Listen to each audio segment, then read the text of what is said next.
Alucap hefur fengið lóð undir álkaplaverksmiðju við álverið á Reyðarfirði. Forsvarsmenn fyrirtækisins neita tjá sig hvort verksmiðja sem þeir ætla að kaupa sé sú sama og Seyðfirðingar hafa lengi stefnt á að flytja til Seyðisfjarðar. Nú hefur undirbúningur að álkaplaverksmiðja á Seyðisfirði staðið í 4 ár.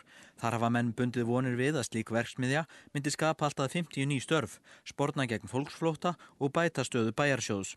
80 milljónir hafa farið í undirbúningin en til hefur staðið að kaupa verksmiðju frá Noregi og nýta að hluta húsnæði Síldarvinnslunnar. Fjárfestar hafa hins vegar verið tregir í taumi og óttast að binda fé í húsnæði á Seyðisfirði. Sumir fjárfestar töldu eðlilegra að verksmiðjan myndi rísa hér við álverið við Reyðarfjörð. Hér eru alltaf notn fyrir húsnæðið og hérðan koma líka álverarnir sem tilstendur að vinna áfram og selja. En það má segja að hér á Reyðarfirði sé ekki eins sár þörf fyrir fleiri verksmiðjastörf og á Seyðisfirði.